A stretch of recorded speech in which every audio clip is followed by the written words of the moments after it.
এই যে এটা আমাদের এই গল্পে আমার একটি দৃশ্য যখন অন এয়ার হলো, এরপরে যে দেশ থেকে বিদেশ থেকে মানুষের কৃতজ্ঞতা, দর্শকদের কৃতজ্ঞতা, এটা আমাকে কাঁদিয়েছে। এবং সেটি অনেক দিন পর আমার বারবার আসলেই হুমায়ূন স্যারের কথা মনে হচ্ছিল যে এরকম অবস্থা তো আমাদের তখন ছিল।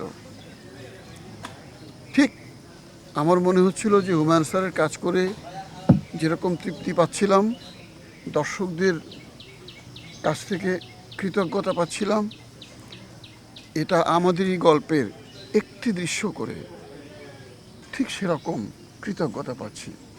আসলেই আমার মনে হচ্ছে যে আবারও সেই সুন্দর দিনে আমি চলে এলাম।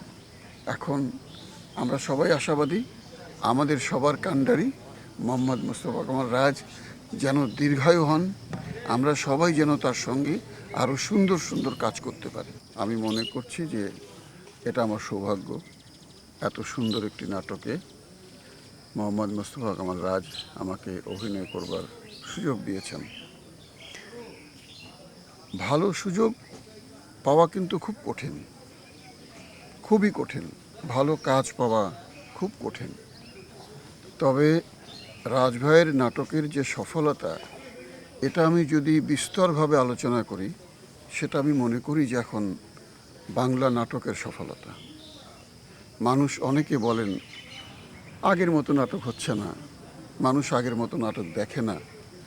এ কথাটি যে শতভাগ ভুল এখন, এটি প্রমাণ করে দিলেন মোহাম্মদ মোস্তফা কামাল রাজ। এবং আমি মনে করি তিনি শুধু নিজে সুন্দর নাটক বানাচ্ছেন না, আমাদের মতো শিল্পীদেরকে সুন্দর অভিনয় করবার সুযোগ করে দিচ্ছেন। সুন্দর সুযোগ না হলে তো আর সুন্দর কাজ করা যায় না। তো সুতরাং আমরা সবাই ভাগ্যবান যে এরকম একজন মেধাবী পরিচালক কাজ শুরু করেছেন সফলভাবে। তাতে আমরা সবাই সফল হচ্ছি, বাংলা নাটক সফল হচ্ছে। বাংলা নাটকের এখন কোটি কোটি দর্শক দেশে এবং সারা পৃথিবীতে। এটা এখন আমাদের অহংকার করার বিষয়। তো অহংকার করবার আগে তো একজন কাণ্ডারি লাগে। তো আমাদের কাণ্ডারি রাজভাই, আমরা আল্লাহ পাকের কাছে শুকরিয়া করি যে সবাই মিলে যেন আরও সুন্দর সুন্দর কাজ করতে পারি, দর্শকদের আনন্দ দিতে পারি, মুগ্ধ করতে পারি।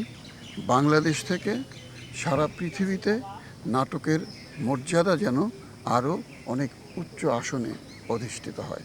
রাজের নাটক নিয়ে কি বলবো, আসলে অসম্ভব অসাধারণ একটি স্ক্রিপ্ট, ফুল অফ ইমোশন, যেটা মাস্টার হচ্ছে রাজ। রাজকে আমি একটা উপাধি দিতে চাই এই মুহূর্তে বাংলাদেশে। রাজ হচ্ছে ম্যাজিশিয়ান অফ ইমোশন, অনুভূতির জাদুকর। আর এই নাটকে আসলে আমাদের এসে খুব একটা অভিনয় করতে হচ্ছে না, কারণ আমরা 1 তারিখ থেকে কাজ শুরু করেছি, 5 তারিখ পর্যন্ত কাজ করব। আমরা প্রতিদিন সকাল 10টার সময় আসি, রাত 10টায় চলে যাই। রাজ কিছু দৃশ্য আমাদেরকে ধরিয়ে দেয় এবং সেটা হৃদয় ভারাক্রান্ত করার মতো দৃশ্য। আমরা সকাল 10টায় কাঁদতে শুরু করি, রাত 10টা পর্যন্ত কাঁদি। তারপর বাসায় চলে যাই, পরদিন 10টা থেকে আবার কাঁদতে শুরু করি, রাত 10টা পর্যন্ত কাঁদি। এবং কান্না এখানেই শেষ হবে না আমি জানি, রাজের আগের এক্সপিরিয়েন্স আমাকে তাই বলে। এই কান্নাটা চলে রিলে রেসের মতো। এরপর দর্শক কাঁদতে শুরু করে, জাতি কাঁদতে শুরু করে, দেশি দর্শক বিদেশি দর্শক সবাই কাঁদতে শুরু করে। এটা একটি ক্রমবর্ধমান ক্রন্দন যাত্রা রাজের প্রজেক্ট।